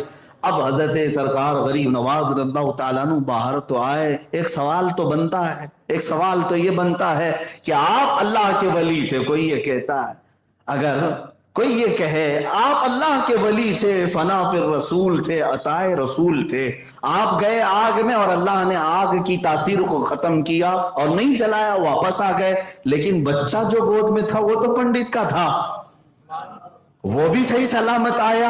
میرے عزیزو، اب یہاں پر ہم ان منکرین وسیلہ کو جواب دیتے ہیں جو کہتے ہیں وسیلہ نہیں لینا چاہیے۔ ظالموں، یہاں بتانا یہی مقصود ہے کہ بچہ چاہے کسی کا ہو، یہ دیکھو کہ دامن کس کا لگا ہوا ہے۔ غریب نواز کی گود سے اگر کسی اور کا بچہ بھی لگ جائے تب بھی اللہ تعالیٰ اسے آگ سے محفوظ کرتا ہے۔ یہی تو ہمارا عقیدہ اہل سنت و جماعت کا، اور اسی بنیاد پر ہم بزرگوں سے قریب ہوتے ہیں اور ان کے درباروں سے وابستہ اسی لیے ہوتے ہیں۔ ہم نکمے صحیح، لیکن ہمارے سرکار، ان کے ہمارے آقا یہ بڑے بلند مقامات والے ہیں۔ اعلیٰ حضرت نے بھی تو یہی فرمایا، کیسے آقاؤں کا بندہ ہوں رضا، کیسے آقاؤں کا بندہ ہوں رضا، بول بالے میری سرکاروں کے ہیں۔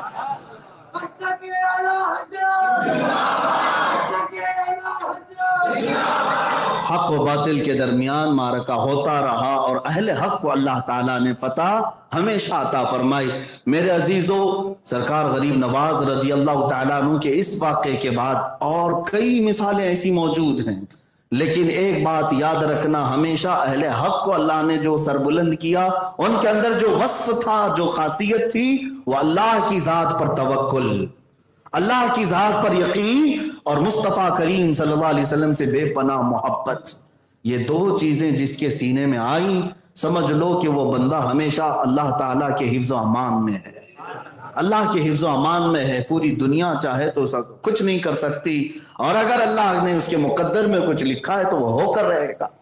ایک توکل اور ایک یقین اور بھی بتا دوں، یہ مسلمانوں کی فوج ہے، سب سے پہلی مرتبہ یورپ کی سرزمین پر اترنے جا رہی ہے۔ عرب میں اسلام تھا، یورپ میں آنا تھا، ایشیا سے یورپ ایک دوسرے بر اعظم میں جا رہا ہے، ایک دوسرے انٹر کانٹیننٹل میں جا رہا ہے۔ اب اس وقت حالات کیا تھے؟ عرب اور یورپ کو جوڑنے والا جو سمندر ہے، میڈیٹرین سی، آج بھی وہ سمندر دیکھا ہوگا لوگوں نے، کافی بڑا سمندر، اس سمندر کو عبور کر کے صحابہ تابعین کی جماعت یورپ میں اتر رہی، اور سپہ سالار کا نام ہے طارق بن زیاد، طارق بن زیاد، اور جوانی کا عالم ہے، اور یہ مجاہدین کی ایک فوج لے کر اسپین کی سرزمین پر اترا۔ جب وہاں پر، اسپین کو پہلے اندلس کہا جاتا تھا، آج اسپین ہے، طارق بن زیاد اپنی فوج کو لے کر کے جب اترا تو اس کے بعد سارے لوگوں کو جمع کر کے ایک بار سوال کیا، کوئی اگر جانا چاہے تو ابھی راستے تیار، کھلیں، جا سکتا ہے۔ کسی نے بھی جانے کی بات نہیں کی، تو جن کشتیوں میں بیٹھ کر کے آئے تھے ان کشتیوں کو کنارے لایا گیا اور ان تمام لکڑی کی کشتیوں کو آگ لگا دی گئی، کیونکہ اب سواری ہے، سواری کو کیوں جلایا؟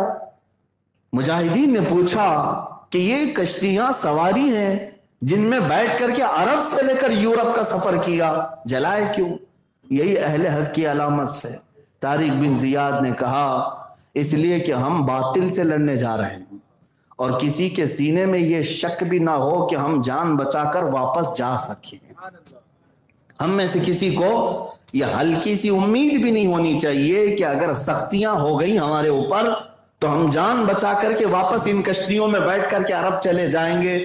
میں نے کشتیاں اس بات پر جلائی ہیں کہ جس زمین پر ہم اترے ہیں، اللہ اس کے رسول کا نام لے کر یا تو پھر ہماری قبر بنے گی یا تو پرچم اسلام لہرائے۔ اور دنیا نے دیکھا طارق بن زیاد کا یہ توکل تھا، یہ یقین تھا، پرچم اسلام ایسا لہرایا کہ پورے یورپ کے چپے چپے میں اسلام پھیلا۔ اہل حق کسی بات سے خوف نہیں کھایا کرتے، ڈرتے نہیں۔ وہ جن علاقوں پر گئے، جن زمینوں کو انہوں نے عبور کیا، ان کے ساتھ جو طاقت جاتی تھی وہ توکل کی طاقت تھی۔ اب بات یہاں پر یہ بھی عرض کر دوں، حضور سلطان الہند غریب نواز رضی اللہ تعالیٰ عنہ جب ہندوستان تشریف لا رہے تھے، اس وقت کے حالات ایسے تھے کہ کئی بادشاہوں نے پہلے یہاں پر ہندوستان پہ حملے کیے اور کوششیں، یہ راجے مہاراجاؤں کا حال تھا، ایسا سسٹم نہیں تھا الیکشن کا، سیلیکشن کا، ای وی ایم کا، یہ سب معاملات نہیں تھے۔ جس کی جتنی طاقت اتنے قبضے کرتا تھا، جس کو جتنی زمین مل گئی اتنے کا وہ بادشاہ بنتا تھا۔ اس زمانے میں ایک بادشاہ شہاب الدین غوری ان علاقوں کو فتح کرتے ہوئے یہاں تک آیا تھا، لیکن شکست کھا کر کے جا رہا تھا، ہار کر کے جا رہا تھا۔ اور یہ وہ وقت تھا جب معین الدین حسن چشتی غریب نواز رضی اللہ تعالیٰ عنہ دو چند فقیروں کے ساتھ ہندوستان آ رہے تھے۔ مشکل سے 7-8 لوگوں کی جماعت تھی جو ہندوستان کی طرف آ رہی تھی۔ بیچ راستے میں بادشاہ کی فوج واپس پلٹ رہی تھی، درویشوں کی جماعت اندر آ رہی تھی، ٹکراؤ ہو گیا تو لوگوں نے پہچان لیا کہ یہ مسلمان فوج ہے، مسلمان جماعت ہے، درویشوں کی پوچھو یہ کہاں جا رہے ہیں۔ تو بادشاہ نے قاصد بھیجا پوچھوانے کے لیے، کوئی آیا اور حضرت غریب نواز سے پوچھا بابا کہاں جا رہے ہیں، کدھر کا سفر ہے؟ حضرت غریب نواز نے جواب دیا ہندوستان فتح کرنے جا رہے ہیں۔ درویشوں کی چھوٹی سی جماعت، اور بات کس بات کی کر رہے ہیں؟ یہی تو توکل اور یقین ہے جس کو اقبال نے کہا تھا، نکل کر کے صحرا سے جس نے الٹ دیا تھا تخت روما کو، نکل کر کے صحرا سے جس نے الٹ دیا تھا تخت روما کو، سنا ہے قدسیوں سے میں نے کہ وہ شیر پھر ہوشیار ہوگا۔ ہمیشہ سے اللہ رب العزت نے 313 کے ذریعے سے فتح اسلام فرمائی، اور قیصر و کسریٰ کو دھول چٹانے والی جماعتیں بھی بہت بڑی بڑی نہیں تھیں، وہی صحابہ تھے جو چند کھجوروں پر پورے دن گزارا کرتے تھے۔ عزیزان گرامی، جب یہ جواب ملا تو یہاں کہکہے لگنے لگے بادشاہ کے ہاں، فوج کے ہاں، کہ یہ دیوانوں کی جماعت ہے اور اتنی بڑی بات کر رہے ہیں۔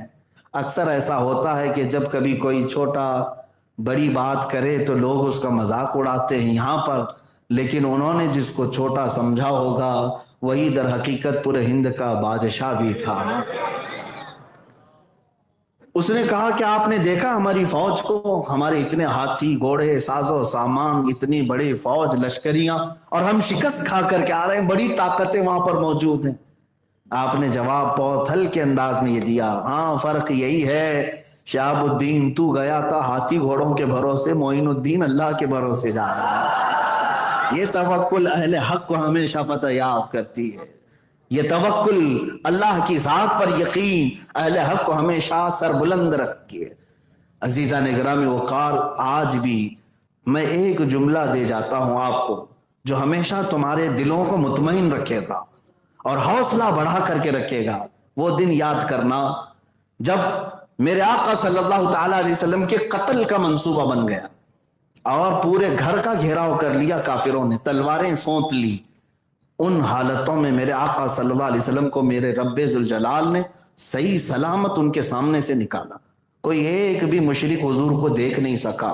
ہجرت کی رات، اور حضرت ابوبکر صدیق کو لے کر میرے آقا مدینے کے راستے نکلے، لیکن درمیانی راستے میں غار ثور میں حضور صلی اللہ علیہ وسلم نے 3 دن تک قیام فرمایا۔ وہ پہاڑ پر اونچے ٹیلے پر ایک غار ہے جس میں 2 لوگ بیٹھ سکتے ہیں، 3 دن تک وہاں قیام ہوا۔ اب میں آپ کو جو بات بتانے جا رہا ہوں، یہ غار ثور کا واقعہ اتنا اہم ہے کہ قرآن میں ذکر ہوا، 10ویں پارے میں اس کا ذکر آ گیا۔ وہ وقت بھی آیا کہ مشرکین پوری جگہوں پر ڈھونڈنا شروع کر دیے حضور صلی اللہ علیہ وسلم اور حضرت ابوبکر کو۔ ہر کونے پر انہوں نے قاصد بھیج دیے، مکہ کے ہر سرحد پر، کہ کس طرف گئے ہیں، اور وہ قدموں کے نشان دیکھتے دیکھتے دیکھتے غار ثور تک بھی پہنچ گئے۔ غار ثور یعنی وہ پہاڑ کی اونچائی 5000 فٹ اونچی ہے، چڑھ کر کے اگر آئیں تو 8 دن تک پٹھے درد کرتے ہیں آج بھی۔ میرے عزیزو غار ثور تک پہنچ گئے، اور حضرت ابوبکر صدیق فرماتے ہیں مجھے ان مشرکین کے پیر نظر آنے لگے، ان کی آہٹ بھی محسوس ہو گئی، یہاں تک قریب آ گئے، یہ 2 لوگ ہیں اور وہ ایک پوری جماعت آئی ہے، اور بری نیت سے آئیں، گرفتار کریں گے، قید کریں گے، ماریں گے، کچھ بھی کر سکتے ہیں۔ اللہ تبارک و تعالیٰ کو جب حفاظت فرمانا ہے تو حفاظت کسی بھی انداز سے کرتا ہے۔ روایتیں بتاتی ہیں کہ ایک مکڑی نے جالا بنا اور ایک کبوتری نے انڈے دیے، اور وہ دیکھ کر کے وہ مشرکین یہ سمجھ گئے کہ برسوں سے یہاں کوئی شخص آیا نہیں ہے، ایک مکڑی کا جالا، ظاہر سی بات ہے اگر کوئی آیا ہوگا تو یہ جالا ٹوٹ چکا ہوتا، تو وہ وہاں سے الٹے پاؤں واپس ہو رہے تھے، لیکن جو غار کے اندر کا ماحول تھا وہ قرآن نے بیان کیا۔ وہ کیا تھا؟ صدیق اکبر کا دل بے چین ہونے لگا، اپنی جان نہیں مصطفیٰ کی جان، حضور کی ذات کو فکر کرتے ہوئے کہ کہیں کوئی کافر غزل نہ پہنچائے، آپ گھبرانے لگے بار بار کہ یہ قریب آ گئے، قریب آ گئے، ان کے پیر نظر آنے لگے۔ تب میرے آقا صلی اللہ علیہ وسلم نے ان کے سینے پر ہاتھ مار کر ایک جملہ فرمایا، وہ جملہ قرآن پاک میں آ گیا ہے۔ میرے آقا صلی اللہ علیہ وسلم نے فرمایا لا تحزن ان اللہ معنا، اے ابو بکر گھبرا مت، اللہ ہمارے ساتھ ہے۔ یہ جملہ ایسا تھا کہ حضرت ابو بکر صدیق فرماتے ہیں پھر اس کے بعد زندگی بھر مجھے کسی چیز سے کبھی خوف نہیں ہوا۔ مسلمانوں یہ جملہ یاد رکھو، جب کبھی کوئی آفت آئے تو یہی کہنا لا تحزن ان اللہ معنا، کوئی گھبراؤ مت۔ اپنے بچوں سے بھی یہی کہنا بچے گھبرانا مت، اللہ ہمارے ساتھ ہے۔ کس کے جو بندے اس کو اکبر کہتے ہوں صبح سے شام تک، کیا اللہ ان کے ساتھ نہیں ہے؟ اللہ کو اکبر کون پکارتا ہے؟ مسلمان پکارتے ہیں۔ اس کے کلام کی تلاوت کون کرتا ہے؟ مسلمان کرتے ہیں۔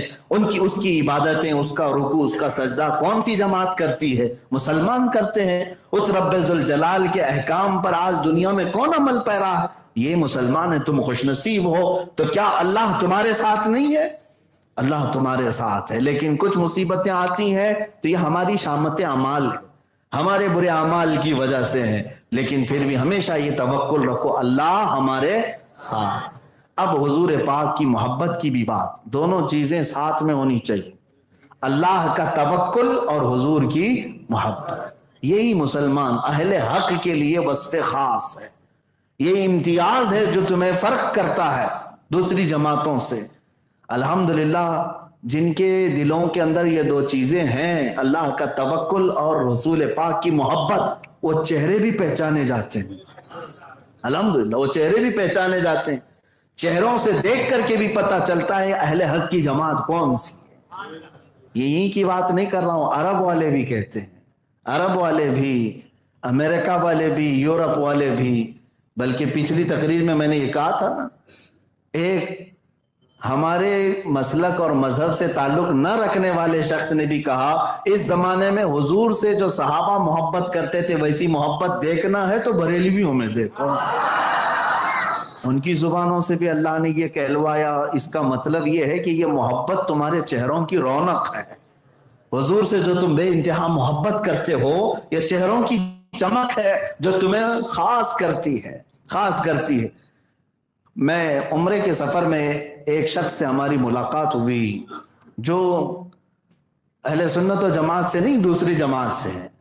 اپنا ایک دردناک واقعہ پیش کرتے کرتے ایک بات انہوں نے یہ بیان کی تھی جو میں عرض کر رہا ہوں۔ کہا کہ میں اکثر ایسا ہوتا کہ راستے میں جب بھی جاؤں کہیں پر بھی نماز پڑھ لیتا ہوں جو بھی مسجد مل جائے، لیکن مفتی صاحب ایک بات ہے کہ میں مسجد میں جاتے ہی پیچھے سے دیکھ کر کے بھی سمجھ جاتا ہوں کہ ہماری کون سی ہے، ان کی آپ کی کون سی ہے۔ لوگ سجدے میں ہیں، رکوع میں ہیں یا قیام میں ہیں تو وہ کہتے ہیں کہ آپ کی جو بریلویوں کی مسجد ہے، جماعت ہے، پیچھے سے دیکھ کر کے پہچان لیتا ہوں اور میں قدم بھی پیچھے لے کر چلا جاتا ہوں، کیونکہ دوسروں کو وہاں تکلیف ہوتی جو بھی ان کے معاملات ہے۔ میرے عزیزو میں یہاں بات یہ عرض کر رہا ہوں کہ اللہ نے تمہارے چہروں پر کیا، تمہاری پشت پر بھی وہ علامتیں رکھی ہیں، حق پر ہونے کی یہ علامتیں ہیں، وصف خاص۔ حضور کی محبت کرنے والا لاکھوں میل دور سے بھی پہچانا جاتا ہے، وہ کہیں پر بھی رہتا ہو لیکن لوگوں کے دلوں پر راج کرتا ہے، اس سے لوگ جڑتے ہیں، محبت کرتے ہیں، یہ وصف خاص ہے جو تمہیں باطل جماعت سے امتیاز پیدا کرتا ہے۔ ایک بات یاد رکھیں، اللہ کے نبی صلی اللہ تعالیٰ علیہ وسلم سے محبت کرنے والا بظاہر کچھ تکلیفوں میں آ سکتا ہے، جیسے کہ میں نے اس سے قبل بھی کہا تھا، اسے مارا تو جا سکتا ہے لیکن مردہ کبھی نہیں کیا جا سکتا۔ اور جو باطل پر ہیں پوری طاقت کے نشے میں اور تخت پر بیٹھ کر کے بھی وہ بظاہر زندہ دکھتے ہیں لیکن حقیقت میں مردہ ہوتے ہیں، حقیقت میں مردہ ہوتے ہیں۔ نہ ہمیں آج ابو جہل کا کوئی پرسان حال نظر آتا ہے، نہ اس کی خیریت پوچھنے والا، نہ ہی یزید کا کوئی ساتھی نظر آتا ہے، نہ اس کی اولاد نظر آتی ہیں، کچھ نہیں۔ ہاں لیکن ناجائز طریقے سے کچھ لوگ ہو سکتے ہیں وراثت پائے ہوں، جن کو ابھی میلاد میں بھی پیٹ درد کرے گا اور پکاریں گے کہ یہ کیوں، یہ جائز ہے کہ ناجائز ہے، شرک ہے یا بدعت ہے۔ جیسے آپ لوگوں کو پتا ہے ہر سال حضور کی میلاد آنے سے پہلے کچھ لوگوں کے چہروں پر الگ سا رنگ آتا ہے۔ یہاں یہ بھی بات پتہ چلتی ہے کہ رنگ بدلنے کا طریقہ بھی الگ الگ ہے۔ ہماری مسجدیں روشن ہو جاتی ہیں اور کچھ مسجدیں اندھیرے میں آ جاتی ہیں۔ کون سی چیز ہے جو تمہیں الگ کر رہی ہے؟ فرق کس چیز سے پیدا ہو رہا ہے؟ محبت مصطفیٰ ہے، میرے آقا صلی اللہ تعالیٰ علیہ وسلم کی محبت۔ بلکہ میں نے مفتی احمد یار خان نعیمی رحمۃ اللہ علیہ سے پڑھا کی ایک عبارت یہ بھی پڑھا، میاں اہل حق اور اہل باطل کی پہچان اللہ نے ایسی رکھی، صرف یہاں کے رہن سہن میں نہیں بلکہ جنازے بھی فرق پیدا کرتے ہیں، جنازوں میں بھی فرق ہوتا ہے۔ ایک جنازہ جاتا ہے خوب پھول پہن کر کے جاتا ہے، خوب خوشبوؤں میں معطر ہو کر کے جاتا ہے، اور بعض جنازے وہ بھی ہوتے ہیں جن کی سڑن سے کوئی قریب بھی نہیں جاتا۔ اور یہاں الحمدللہ جب کوئی ہمارا جنازہ نکلتا ہے تو ایسا لگتا ہے کہ وہ دولہا بن کر کے جا رہا ہے، اور اس پر لوگ ہزاروں طریقے سے سلام بھی پڑھ رہے ہیں، درودوں کی ڈالیاں بھی نچھاور میرے آقا کی بارگاہ میں، اور اسے عزتوں کے ساتھ اتارا جاتا ہے۔ کس یقین کے ساتھ؟ بعض لوگ جنازہ لے کر بھاگتے ہیں اور ایسے دفن کر کے آتے ہیں کسی کو خبر بھی نہ ہو، پتہ بھی نہ چلے۔ نہیں، ہمارے ہاں تو الحمدللہ خوب اعلان کے ساتھ، مجرم تھا تو بھی، گنہگار تھا تو بھی، بہت سارے اس کے اندر خطائیں تھی تب بھی اسے سجاتے ہیں، سنوارتے ہیں، اچھے انداز سے لے جا کر کے دفناتے ہیں۔ کیوں؟ اس لیے کہ ہمارا یقین یہ ہوتا ہے کہ آج مصطفیٰ کے دیدار کے لیے جا رہا ہے، میرے آقا صلی اللہ تعالیٰ علیہ وسلم کی زیارت کے لیے جا رہا ہے۔ وہاں پہنچے گا تو اس کا چہرہ تو صاف ہو، اس کے لباس تو اچھے ہوں، اس کو سجایا جائے، یہ ہمارا اعتقاد ہے۔ جیسے کہ شاعر نے کہا تھا، اب تو پائے ناز سے اے فرشتوں کیوں اٹھوں، مر کے پہنچا ہوں یہاں اس دل ربا کے واسطے۔ اب یہاں پر بات میں اپنی گفتگو کو سمیٹتا ہوں، زیادہ دیر آپ کو نہیں تھکاؤں گا۔ حق و باطل کے درمیان جو وصف خاص ہے جو تمہیں ممتاز کرتا ہے وہ دو چیزیں ہیں، ایک اللہ کی ذات پر توکل اور دوسرے میرے مصطفیٰ کی ذات سے بے پناہ محبت۔ اب میں آپ کو بتاتا ہوں، یہ دو چیزیں جب آتی ہیں تو سارا خوف بھی نکالتی ہیں، ہر ڈر نکالتی ہیں، ہر خوف نکالتی ہیں۔ موسیٰ علیہ الصلوۃ والتسلیم کے ساتھ بظاہر کوئی فوج نہیں تھی لیکن فرعون کی آنکھوں میں آنکھیں ڈال کر بات کرتے تھے۔ ہاں، بڑی بڑی طاقتوں کے ساتھ یہ مقابلہ کرتے، بات بھی کرتے۔ حضور صلی اللہ علیہ وسلم جب اپنے کسی صحابی کو قاصد بنا کر بھیجتے، وہ بڑے بڑے بادشاہوں کے درباروں میں جاتے اکیلے، اور بادشاہ سے ڈائریکٹ کیا بات کرتے؟ آپ دیکھیں حضرت مصعب بن عمیر حضور کے سفیر ہیں، ترجمان ہیں، ایمبیسیڈر ہیں، حضور کا خط لے کر کے بادشاہ کے بھرے محل میں جاتے اور قرآن کی 2-4 آیتیں پڑھ کر سناتے، اور اس کے بعد سیدھے بادشاہ سے کہتے، اے بادشاہ تیری رعایا بڑی ہے، سلطنت بڑی ہے، میں تجھے دعوت دیتا ہوں اسلام قبول کر لے۔ ایک قاصد، ایک صحابی یا 2 صحابہ جاتے اور کس سے بات کرتے؟ بادشاہ وہ وزیروں کے بیچ بیٹھا ہے، سپاہیوں کے بیچ بیٹھا ہے، لیکن اہل حق کبھی کسی سے ڈرتے نہیں۔ شاعر نے کہا ہے کہ اہل حق کبھی کسی سے مات کھا سکتے نہیں، سر کٹا سکتے ہیں لیکن سر جھکا سکتے نہیں۔ یہی وصف ہے اہل حق کا۔ میں جو آخری بات عرض کرتا ہوں وہ یہ ہے، بڑی دل نشین بات ہے، دل میں بیٹھنے والی بات ہے، اور ہم سنیوں کے لیے جان میں جان پیدا کرنے والی بات ہے، ایمان میں جلا بخشنے والی بات ہے۔ جو چیز ہے توجہ سے سنیں، جو چیز ہمارے لیے یہاں بھی ضروری ہے وہاں بھی ضروری ہے۔ حضرت عمر فاروق رضی اللہ تعالیٰ حضور صلی اللہ علیہ وسلم کی مجلس میں بیٹھے ہیں۔ حضور پاک صلی اللہ تعالیٰ علیہ وسلم قبر کا تذکرہ فرما رہے تھے۔ کس چیز کا تذکرہ فرما رہے؟ ہاں، حدیث پاک میں حضور نے فرمایا سارے صحابہ سے کہ تمہیں پتا ہے جب ایک میت کو قبر میں رکھا جائے تم اس کی تختیاں بند کر کے چلے جاتے ہو تو اللہ کے 2 فرشتے آتے ہیں۔ حضور فرماتے ہیں کالے چہرے والے، نیلی آنکھوں والے اور سخت قسم کے ناخن اور ان کے دانت بڑے بڑے، ان کی صفات حضور بیان کر رہے تھے، نہایت ڈراؤنی شکل کے ہوں گے، اور وہ آ کر کے ہر میت سے سوال کریں گے۔ حضور پاک صلی اللہ علیہ وسلم سوالات بتا رہے تھے اور فرما رہے تھے کہ قبر کی سختیاں بہت ہیں، اور وہ سخت قسم کے فرشتے کسی پر رحم نہیں کریں گے، سختی سے سوال کریں گے۔ صحابہ کو یہ باتیں ہو گئیں۔ اس کے بعد حضور پاک صلی اللہ علیہ وسلم نے حضرت عمر سے پوچھا، اے عمر، جب یہ 2 فرشتے آئیں گے، عینانی ازرقانی، نیلی آنکھوں والے، کالے چہرے والے، تب تم کیا کرو گے؟ تم کیا کہو گے؟ کیا کرو گے؟ توجہ، حضرت عمر فاروق عرض کرتے یا رسول اللہ صلی اللہ علیہ وسلم، آپ کی بارگاہ میں ایک عریضہ یہ ہے، آج جو میں آپ سے محبت کرتا ہوں، کیا میرے مرنے کے بعد قبر میں یہ محبت باقی رہے گی؟ میں جو آج آپ سے محبت کرتا ہوں یہی محبت قبر میں بھی باقی رہے گی؟ رسول پاک صلی اللہ علیہ وسلم نے ارشاد فرمایا، اے عمر، دنیا کی محبتیں ختم ہوگی، میری محبت حشر میں بھی باقی رہے گی، حشر میں بھی باقی رہے گی، قبر میں بھی باقی رہے گی۔ جب میرے آقا نے یہ فرمایا کہ یہ محبت باقی رہے گی جو حضور سے کرتا ہے، حضرت عمر خوش ہوتے ہیں اور کہتے ہیں یا رسول اللہ، تب تو ان فرشتوں سے نپٹنا میرے اوپر چھوڑ دیں۔ ڈرتا نہیں، مومن صالح اور محب رسول، حضور سے محبت کرنے والا کسی سے خوف نہیں کھاتا۔ ہاں، حضرت عمر نے کہا یا رسول اللہ میرے اوپر چھوڑ دے، میں دیکھ لوں گا کیا کرنا ہے ان کے ساتھ۔ اب بات یہاں پر ختم نہیں ہوتی، اس واقعے کو لکھا ہے جن روایتوں میں حضرت عمر کا انتقال ہوا، دفنائے بھی گئے، اور کئی دنوں کے بعد ان کے بیٹے حضرت عبداللہ خواب میں دیکھتے ہیں اپنے والد کو، اور وہ روایت نقل کرتے ہیں۔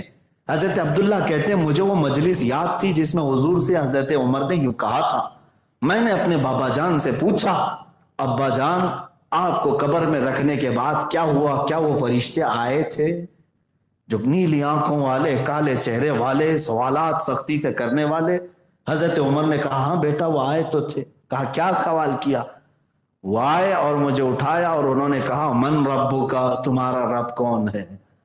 تمہارا رب کون ہے؟ حضرت عمر کے بیٹے پوچھتے ہیں آپ نے جواب کیا دیا؟ حضرت عمر کہتے ہیں میں نے ان سے پوچھا تمہارا رب کون ہے؟ میں نے ان سے پوچھا تمہارا رب کون ہے؟ وہ فرشتے ایک دوسرے کو دیکھنے لگے، یہ کون ہے جو ہم سے سوال کرتا ہے؟ یہ کون ہے جو ہم سے سوال کرتا ہے؟ تب ان فرشتوں میں سے ایک نے کہا چھوڑ دو اس کو، یہ صاحب رسول اللہ ہے۔ چلو ہم دوسروں کی طرف چلتے ہیں، اور ان فرشتوں نے وہاں سے اپنا سفر دوسری طرف کر لیا۔ یہ محبت مصطفیٰ ہے جو ہر خوف سے آزاد کرتی ہے۔ میرے عزیزو، قبر تو قبر ہے، حشر بھی ہمارے لیے اسی امید پر ہے۔ جانتے ہیں ہم کہ جس کے ہم ثناخواں ہیں آج، وہ بھی تو وہاں ہوں گے، جن کے ہم آج محبت کرتے ہیں وہ بھی تو وہاں ہوں گے۔ میرے عزیزو، میں نے دیکھا ہے بعض لوگوں کو جب یہ پتہ چل جائے کہ فلاں محفل کا سرکردہ لیڈر یہ آدمی ہے تو لوگ اس کی آؤ بھگت میں لگ جاتے ہیں کہ ذرا صدر صاحب کون ہے معلوم کر لیں، کیونکہ مین سیٹ پر بیٹھنے کا موقع مل جائے، صدر صاحب کے آگے پیچھے جائیں، 1-2 دن پہلے سے ان سے ملاقات کرتے رہیں، کہیں کوئی بڑی جلسے ہو رہے ہوں نیتا لوگوں کے لیے خاص طور پر، جہاں پر وہ لوگ اس طرح کا سورس لگاتے رہتے. کون ہے ارینج کرنے والا, مین آدمی کون ہے, ڈھونڈ ڈھونڈ کر کے لوگ جاتے ہیں. ایک چھوٹی مجلس جو صبح سے شام میں ختم ہوتی ہے اس کے لیے سورس لگائے جاتے ہیں, ٹکٹ کہیں سے مل جائے, کون ہے آدمی جو دینے والا. میرے عزیزو, یہ دنیا کے جلسوں میں اور یہاں کی محفلوں میں سورس لگاتے ہو, اس کو راضی کرنے کی کوشش کرتے ہو, اور تمہیں یہ خبر نہیں ہے پورے محشر کا میدان کس کے لیے سجایا جا رہا ہے. کون ہے وہاں کا دولہا جس کو امام اہل سنت فاضل بریلوی نے فرمایا ہے, خلیل و نجی مسیح و صفی سبھی سے کہیں نہ بنی. خلیل و نجی مسیح و صفی سبھی سے کہیں نہ بنی. یہ بے خبری کی خلق پھری کہاں سے کہاں تمہارے لیے. اور میرے عزیزو, اعلیٰ حضرت فاضل بریلوی رضی اللہ تعالیٰ عنہ کے اس فرمان کا دوسرا مفہوم میں یہ بھی عرض کروں کہ ہم جن کے ثنا خواہ ہیں وہ بھی تو وہاں ہوں گے. آج ہم ان سے محبت کریں اس بنیاد پر کہ فقط اتنا سبب ہے انعقاد بزم محشر کا. قیامت کیوں ہے؟ اللہ رب العزت سب کے حساب جانتا ہے. کیا وہ نہیں جانتا کہ کون صحیح ہے کون غلط ہے؟ ہمارے گناہوں کو بھی وہ دیکھ رہا ہے, نیکیوں کو بھی دیکھ رہا ہے. مرنے کے بعد سیدھا اٹھا کر کے نیک لوگوں کو جنت میں ڈال دیتے, بروں کو جہنم میں ڈال دیتے. نہیں, وہاں پر ایک میدان میں کھڑا کیا جا رہا ہے. سب کو ان کا کچا چٹھا کھولنا ہے اور سارے لوگوں کو ان کے اعمال بتانے کا حکم بھی ہے کہ سب کے سامنے پڑھ کر کے سناؤ. یہ سب ہے, حساب کتاب ہے, سفارش چل رہی ہے, شفاعت ہو رہی ہے, یہ سب معاملہ. اے اللہ, تو قادر مطلق ہے, ہر ایک کو جانتا ہے, ہر ایک کو پہچانتا ہے. سیدھے قبر سے اٹھا کر جنت میں ڈال دیتا اور جہنم میں پہنچا دیتا نہیں. جس کے متعلق امام زمن فاضل بریلوی کے برادر گرامی حسن رضا خان رحمت اللہ علیہ فرماتے ہیں, فقط اتنا سبب ہے انعقاد بزم محشر کا کہ ان کی شان محبوبی دکھائی جانے والی ہے. وہاں یہ دکھایا جائے گا کہ جس کے تم منکر تھے تو آ جاؤ دیکھو. وہاں پر حال یہ ہے, ماں و شما تو دور کی بات ہے, من و تو دور کی بات ہے خلیل اللہ کو بھی حاجت رسول اللہ. وہاں تو حال یہ ہے, صفی اللہ کو بھی حاجت رسول اللہ کی, وہاں نجی اللہ کو بھی حاجت رسول اللہ کی, وہاں روح اللہ کو بھی حاجت رسول اللہ کی, وہاں پر صفی اللہ, صدیق اللہ, خلیفت اللہ, سب کو اگر حاجت ہے تو کس کی؟ رسول اللہ کی. یہ اللہ کی بارگاہ میں بڑا مقام رکھتے ہیں. میرے عزیزو, دو چیزیں میں نے آپ کے سامنے رکھی ہیں, ایک اللہ کی ذات پر توکل اور دوسرا میرے مصطفیٰ سے کمال کی محبت. جب تک یہ دو چیزیں تمہارے اندر نہیں آتی, ڈر اور خوف بھی سمایا رہے گا, اور یہ دو چیزیں جس کے سینے میں آ گئی تو پھر وہ ببانگے دوہل کہے گا, وہ پورے دنیا کو یہ کہے گا, اب اس کی قیمت لگانے والا بھی کوئی نہیں ہوگا اور اسے خریدنے والا بھی کوئی نہیں ہوگا. اس لیے کہ وہ بات کرے گا تو طوفانوں کو چیرنے کی بات کرے گا, وہ زمینوں کو فتح کرنے کی بات کرے گا, وہ آسمانوں پر پرچم لہرانے کی بات کرے گا. وہ غلام مصطفیٰ یقین سے بھرا ہوگا تبھی وہ اتنی بڑی بات کرے گا. اور ہلکی پھلکی باتیں جس کے سینے میں ہو, ہاں ہمارے نبی تو ہیں, معاذ اللہ کوئی یہ کہے کہ بڑے بھائی کی طرح ہے, نعوذ باللہ, وہ لوگ تو ایسے ہی رہیں گے سڑتے ہوئے کہ ان کو یہ لگے گا ارے ابھی کوئی مار نہ دے, کوئی ختم نہ کر دے, اور ہم امن کی بات کرتے ہیں, ہم فساد نہیں کرتے, انہی چیزوں میں رہ جائیں گے. لیکن جو محبت رسول میں فنا ہو اور میرے مصطفیٰ کے بارے میں یوں کہے, بخدا خدا کا یہی ہے در, جو رسول پاک کے لیے یہ کہتا ہو بخدا خدا کا یہی ہے در, نہیں اور کوئی مفر مقر, جو وہاں سے ہو یہی آ کے ہو, جو یہاں نہیں تو وہاں نہیں.